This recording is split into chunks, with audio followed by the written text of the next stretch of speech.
Good morning, everyone. Welcome back to the Explicit Measures podcast with Tommy, Seth, and Mike. It Hello, is everyone. Happy Tuesday, gentlemen. Happy Tuesday. It's a Tuesday. It is indeed. At least I'm not confused about what it is this time. That happened a couple episodes ago. Don't think we're gonna have as many major drops this week as we did last week. That's for sure. It's all right. I started confusing when one of my coworkers was going to be out of the office. He for a little bit. He was saying it was going to be Friday, and I pinged him yesterday. It's like, hey, how'd it go? You. And he's like, what are you talking about? I'm like, whoa, didn't you have this thing? And he's like, that's Friday, man. I'm like, whoa. Oh, I'm no. like, wow. I guess I was just hoping that hard that it was going to be Friday. There's been so many announcements trying to catch up on so many things. It was just all out of sorts. That may be the hardest thing through all of this is as you navigate the documentation. And kudos to Microsoft to do this announcement and then provide all of the like rich content and learning. That was really well done. Yeah, it was really well done. Like there's like in-depth tutorials, 9 hours of walkthrough. So You're talking with the release of at Build. Yeah, at Build with Fabric. Yeah. I mean, because they could have easily released this and gone, okay, kids, go play and figure it out. But they released that perfectly, and the documentation so rich. But I think that's going to be one of the hardest things for us is just navigating the documentation. What does Microsoft say best practice are? Do we follow that to the T? I don't think we know what best practice in this new world's going to look like yet. I think we're still trying to figure stuff out. Yeah, for sure. I'll put that as a backlog. What are the hardest things for Fabric? We have so many more topics. You know, that's true. One of the things I noticed last week was watching Guy in a Cube. They did a reaction video, I think, with a few folks. They got these pretty cool sweatshirts. You seen these like fabric sweatshirts or? Okay, I saw them. You see the green? I did see the green. I saw the green shirts. I like the styling. I don't know what the rest of it looks like. But I'm like, hey, that's kind of cool. I wasn't as enthralled. No, no. I was like, someone else on Twitter commented. It was like, look at those cool sweaters. Where do I get one of those? I'm like, it's a bit much. It's a bit much. It was like the whole front of it was just like totally green. Was it? No, I thought it was just like I thought it was all black and then had like maybe green underneath or green on the seam or something. Maybe, I don't know, whatever. Okay, I will admit that would be cool if you had like an all black all black, hoodie, and then there was just, the fabric on the seams were green. Mm-hmm. I could get behind that. But I feel like when I looked at it, there was this huge imprint of a green thing down the middle there, and I was like, whoa. Maybe I missaw. And if I missaw, maybe I just create my own. Maybe you create your own. We create our own. The Excellent. Green everywhere. Right. Well, it's been hard, and it's been funny. I was watching a lot of the stuff from the announcements from Fabric come out, and part of that was every other blog was, so you're overwhelmed with Fabric, now what? It seemed like everyone was like, jumping on the bandwagon of, okay, where do I start? What's important? Where do we begin with this content? Because there's so much of it now. So, indeed, great segue to today's topic. Yeah, right. So, nothing related to what we're talking about today. Today's topic is going to be more around kind of getting into desktop a bit and working on or thinking about stylizing or working with different aspects of desktop. We've done a lot of high level topics here. This one's going to focus a bit more. And also, this is a pre-recorded episode, so FYI, this might be a little bit shorter than our normal ones, but we'll get into the topic for today. But this is a good grounding, right? Because I think so. Last week is all Fabric, and let's remind ourselves that the Power BI is right here. It's still right there. Here. Not all the same, different. But a lot of the things didn't just disappear. It's all the same. A lot of things are done. You still have to build a report. You still have to understand how to measure things. And you still have to create a user experience. Unfortunately, that hasn't gone away. None of if you watched Fabric or watched the announcements, there was a ton of conversation around Copilot's going everywhere. Copilot's going to be in everything. Copilot will, help you build, fold your bed sheets in your bed, and it'll do everything. So even though they've been talking about it a lot, it's nowhere to be seen yet. So it's not in the product yet. It's like it's on the roadmap of things that they're going to be producing or pulling out. So everything is future in the future. And future. Even if it came out today, I wrote this online when all the big announcements, like all the stuff is great, but you still need a plan like this. You still have to incorporate and have the wisdom for people, process, and technology. That does not go away at all. That's a really good point, Tommy, because this is a three-legged stool, and the one leg that's getting a lot of love right now is the technology side. Yeah. The other two items are people and process. We need to adapt to be able to use these. If I can't prompt ChatGPT or if I can't prompt Copilot to write the right DAX statement, I won't write the correct DAX statement. Like it starts there, and that's a people problem. And even with Fabric, these are all aids, but this does not solve a business problem that we've been having for the last 20 years. I agree with that one 100%. So, okay. Speaking of solving business problems, a lot of what we were talking about, so how do you want to bust into this one? Well, I was just going to drop right in if you want. Go for it. So topic for today will just kind of be around, we've done an episode around working with Microsoft buttons and how buttons are interacted across the report. This episode, we're thinking about, it was kind of funnily enough, we did an episode on buttons, and like the month after, a whole bunch of new buttons were released. It was the day after. It was like the day after. A whole bunch of new buttons appeared, and we didn't get to talk about them. So this will be maybe a bit more elaboration or additional thoughts around some of the items around buttons and what those are and what other things have appeared here. So that's kind of where I was thinking the topic would go today. Yeah. So predominantly these were, what were the navigation buttons, right? Yeah. Page navigator, bookmark navigator, and a few of the additional formatting options. Yeah. So I think there are some now. So page navigator, bookmark navigator appeared. And then there are now two other ones that are more related to slicers and performance of the report, which also appeared, but that was I think that was a little bit later than right after our episode. Does that sound right? What's striking to me is there's now a very simple way to implement page navigation and incorporate these things into your reports, which we had been doing for a long time prior to this. But this is the simplification of those individualized objects on the page, right? Which are impacting the report because it's an additional report object that has to render. Yes. And in this case, now it's a single, right? So if we even think about some of the stuff that Miguel is looking at introducing, or where the new implementation of visualization is going to go within Power BI, a lot of that he's already talked about is consolidating a lot of these artifacts that people are figuring out how to do, but take up a lot of rendering time because they're all individualized objects that are just layered over each other to create one unified button click or something. That is a great point. I mean, do you remember when you had a one button and there's only one action you can apply, which was a bookmark? There's now 8 actions when you insert a new button that you can apply. That didn't even register. Yeah, that's right. Okay. Very cool. Right. And I think that's a big part too, where we've always had the hesitation, or if I'm going to really build this infrastructure of how a bookmark or a button works, well, there's a plan. Mike, you had the great article, and I think Steve Campbell too, on how to basically codify the selections. Yep. But a lot of that, I don't want to say has gone away, but because that the button now, those actions basically are the shortcut to that. And the navigator icons are solving a lot of those problems we had before with is it worth the debt? Is it worth the effort? There's a lot more use cases and a lot more less barrier to entry. Yeah, I would totally agree with that. And so to talk about kind of like there's a couple of things here. You mentioned, Tommy, you talked about there's a lot more actions now, which is good. I think that's helping out what you're trying to accomplish on the report.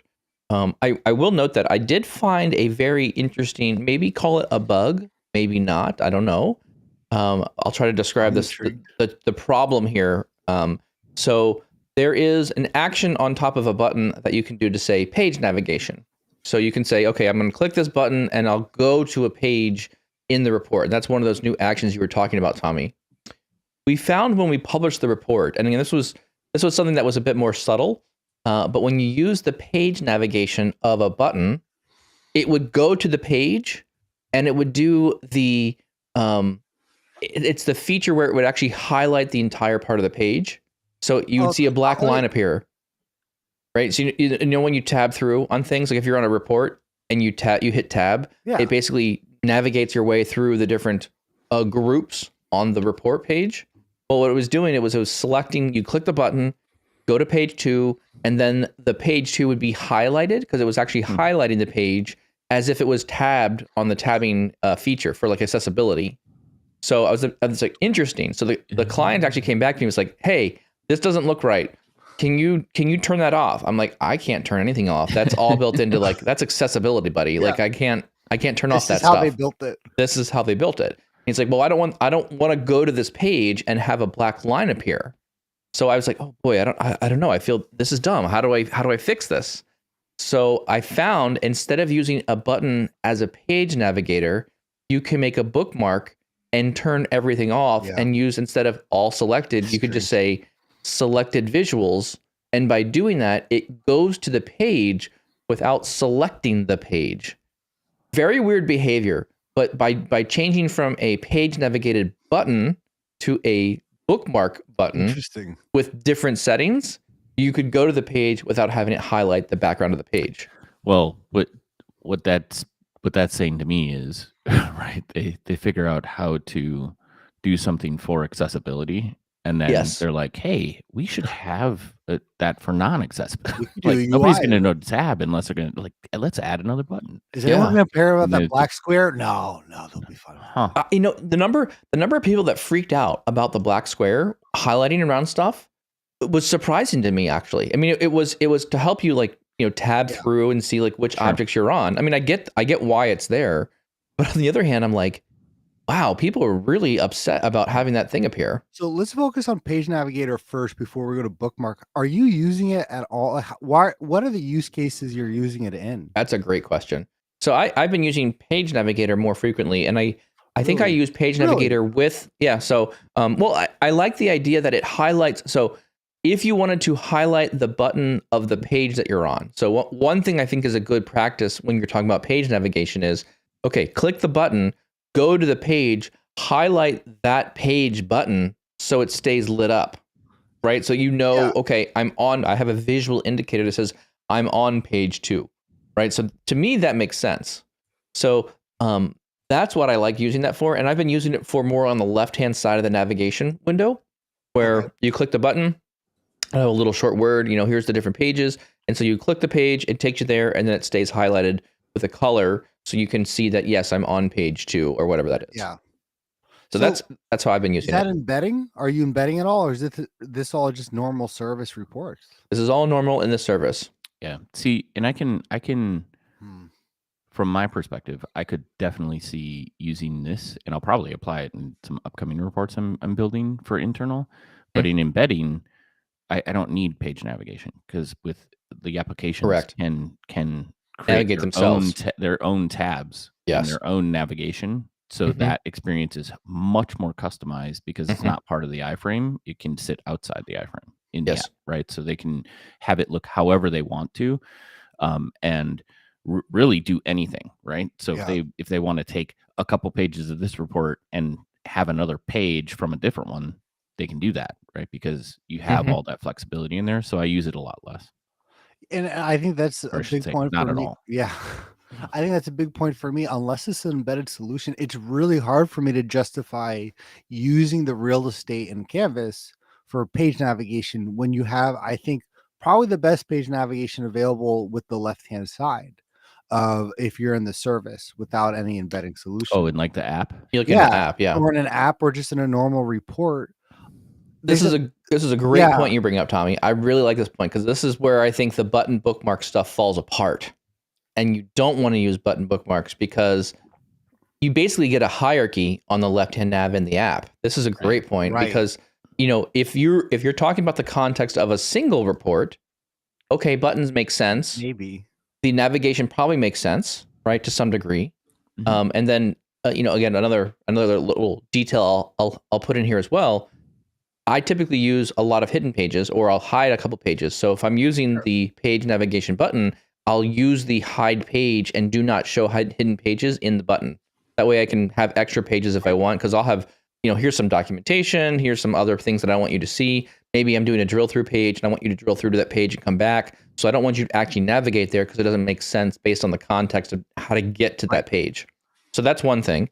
And then coming back to your point there, Tommy, around like, it doesn't make sense to have a single report navigation and then have another left-hand window in the app navigation. And then when you go across different reports, yeah, you could probably make a button that would take you to a separate report. But that's a lot of work and a lot of maintenance. And I'd rather just not do that. It takes you out of the experience. I agree with this one, right? Like there are a lot of places where sometimes having multiple options to get to the same place is fine, but with page nav, like, just be one place. Yeah. Right. I don't need multiple different ways in which to get to like page 2. Right. And and honestly, is there any justification if you're in the service or in an app to use Page Navigator, not Bookmark Navigator? I feel like they're very few and far between. Page Navigator versus Bookmark. I'm not sure I follow you. If we're just focusing on the Page Navigator, if I'm in the service, okay. Is what justification or like real reasoning? I feel like it's very few and far between to say yes, we should be using our real estate for this. So Bookmark navigation, I think, fits a bit more in my mind around I have multiple things on the same page that I'm trying to manipulate. Completely different. Yeah. So that's where I feel. So I feel like the use case for like, again, page navigation, makes sense. You're navigating across pages. Right. So that to me, that feels like more of like a top menu type item or a left-hand nav type item that you're going to put inside the report. Whereas the bookmark navigator is, hey, Kate, maybe I want to toggle between like a line chart and a table, and I need to have two visuals that I'm going back and forth on. So then I'll hide one and show the other, and then that bookmark navigator will then let me toggle between the two. The downside of this one, I think, again, there's always a downside to something, right? When you have that, the name of the bookmark becomes the name on the button. So if you have multiple buttons that are doing table and visual or table and line chart, you're going to have multiple bookmarks named the same way just to get the functionality you want. It gets confusing. Yeah, and I'm actually going to slightly backtrack or remark my words or whatever the saying is. The page navigation, the one use case I've actually seen it work really well, even in the service, is almost like a table of contents page for new users, or if you have a very large report. Yes, and I'd agree. Especially if you're introducing it. There was one project. It was basically like a product life cycle, and it was all details based. It was new products, launching products, retired products, pricing, all this stuff. And it can get complicated. The first page was a summary, and it basically looked like a table of contents, which even though you saw the left-hand side, there was this ease of use part of this, especially when you have a lot of pages. Yeah, totally agree with that. I think, like I said, it's very niche reasoning for page navigation. But I think the real winner here is bookmark navigation, and because of the settings you can do. Real winner here is you. Thank you. I know. All of us, the real winner. We all win. Group hug. Your trophy's coming in the mail. That participation trophy. And I'll throw down one more kind of, again, these are some experiences that I've had when building these kind of things, and some ideas to help you keep things consistent in your report. I mean, Seth and I, and Tommy, you are too, like, we are very picky around when stuff starts accidentally moving a pixel or two around the report page. Drives me bonkers. So from a tip or trick standpoint, when I'm building a bookmark or some kind of navigator that needs to be on multiple pages, don't build them on multiple pages and then try to style them. I know. Build it on one page first. Pick the first page you're going to build. Build the bookmark. Get all the styling correct, everything you want, and once you have that single page done, you can select that bookmark navigator and then go to the second page and paste it, and then paste it and paste it. So the idea is that way the position is exactly identical. And that way, as you navigate between multiple pages, you're now not trying to like, oh shoot, okay, what was the dimension on this one? Okay, go back to page 1, change the dimensions, go to page 2, modify dimensions. Oh shoot, the color's off. Okay, gotta go back to it. Just you could waste so much time by trying to just put the object on all the pages first. And I'll also echo really too, build a template page. If you have a page, build a page with the book. Like that's what you start with. Put the bookmark navigator on it. Put it in its right location. Put your background image on there or the scrim or whatever you want on the background. And then that becomes your new page button. You copy that one and that becomes your new page. That also keeps things very consistent. And if you ever need to change the bookmark properties or styling, you can go to the template page, change or adjust it, delete out all the other bookmarks, and then just copy paste them into other pages. I also find that's it's a technique that I use to go faster because I just hate wasting so much time stylizing everything. Can we just focus on the win? And I think so many people don't use it. I personally call mine a components page because I also do like KPIs and like other objects that I may reuse. Yeah, so that's a good idea. Yeah, I agree with that. Yeah, but I think this win, and I don't think a lot of people do this. They're trying to create their first version on the report page, and it's hard because if you want to select all or copy, or it's also you have the load of all the data there. Where if you're just doing this on a hidden components page, that's basically like your master reference. You still have to copy paste, but man, what a win. People start doing this. I like that idea. And I think this actually, this I think it speaks to a little bit of how do you design your design flow? What is your flow of how you design things, right? So I think you're speaking to an area of, I think I find a lot of new users jumping right into the report. They go get data because that's what Microsoft teaches you. That's what Dashboard a Day is. You start with go get data. You get a bunch of information in, and then you bring things to the page, and then you begin stylizing it. I think the data exercise, getting the data together, and this is why I like the model and then report scenario, and also probably, we just had Build's announcing a new file format, PBI, which is going to be amazing for this because you'll be able to have many different reports and a same model to be operated on. But I think I really like this idea. And you're telling me what you're talking about is you can now build out what is a stylized thing fairly easily. And then once you have those stylized objects, now you can model data separately. You can focus on what are the wireframes or style or what is the general look and feel of the report going to be. Yeah. Here's, the visuals you're going to use over and over again. It's going to be a bar chart. It's going to be a line chart. It's going to be a table. Like if you just style those three objects, those are going to probably meet most of your needs. Please don't stylize a pie chart. You don't need to use it. You should not be putting it on your page. It's more of an exception than the. I used a pie chart in one of my reports last week. Oh no!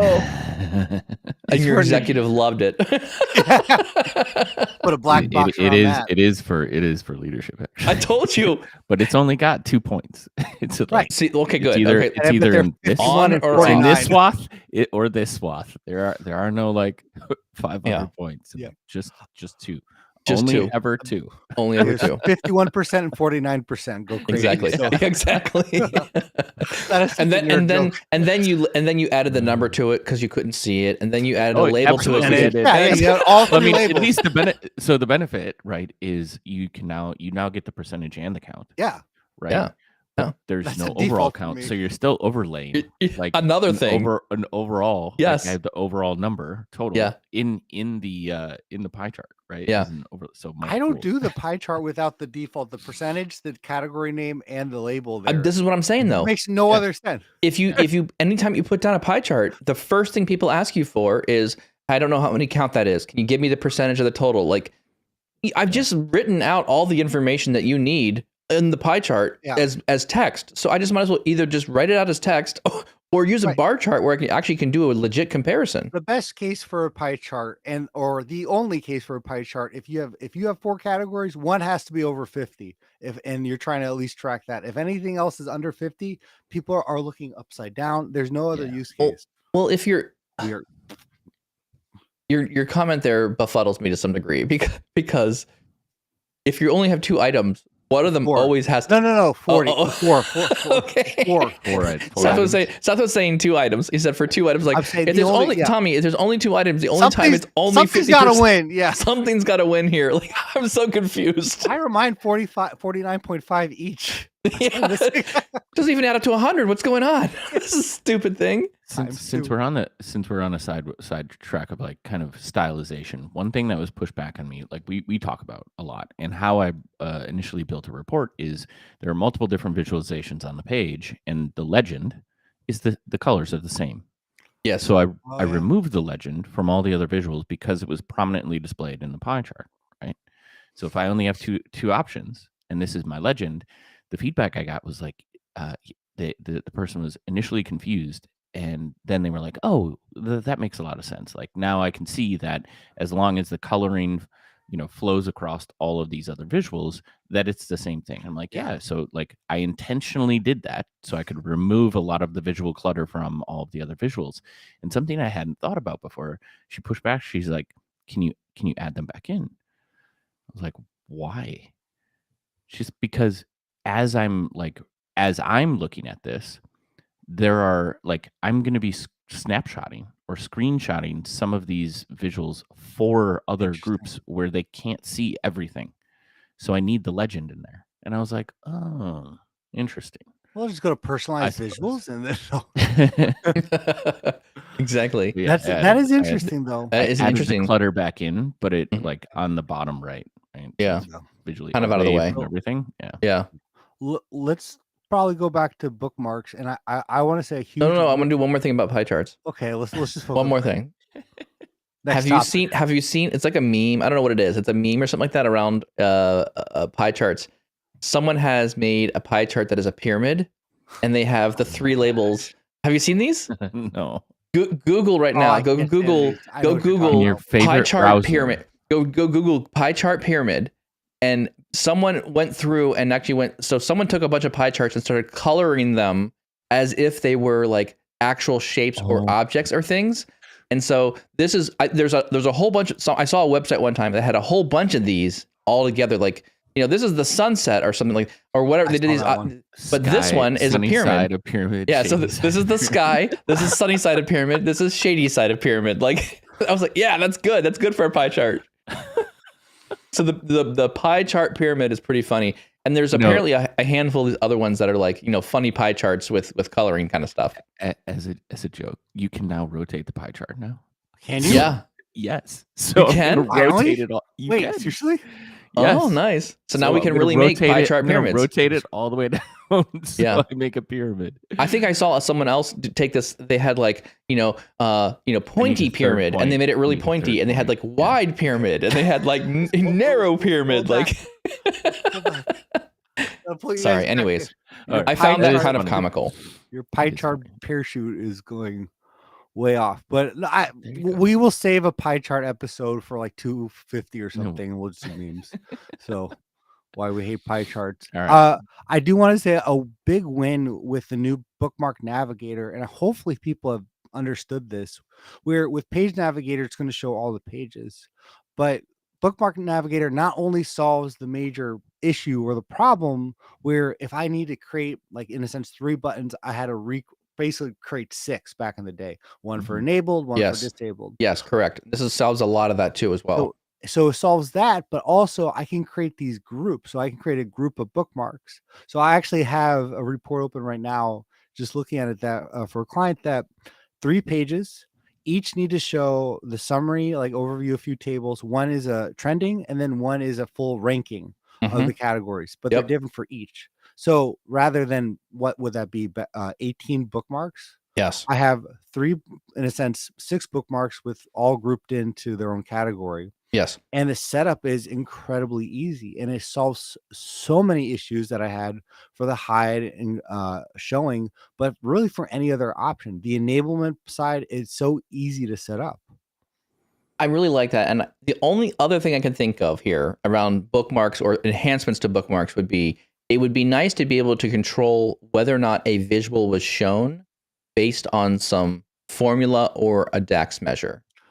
I don't think we can do that today. Someone may have hacked that. I think I saw someone commenting this on Twitter recently around how they're able to hide things. I think you can do some things where you have an object over top of an element, right? So if I had 2 objects and I can put like a white square over top of the chart, and when you click something, it could disappear, and then when you then the transparency will change. But I think that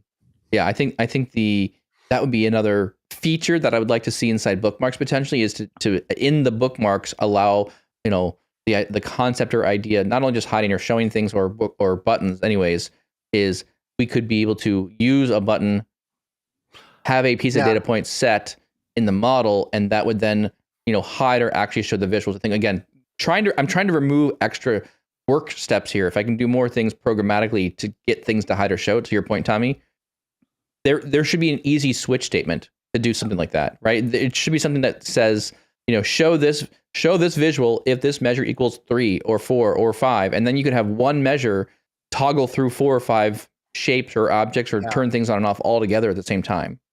That'd be kind of cool. I mean, it would be phenomenal, but I think even just the navigation now has saved utility wise or effort wise, like maybe half the effort that you do before or more in terms of. Yeah, I agree. Probably more, I would say. Probably more. Yeah. And it's the headache of having to manage it after you built it. Yeah. One thing that Seth and I have complained much about is if you did this complex navigation thing anyways, the next person in line to work on the report has no clue how any of the bookmarks work.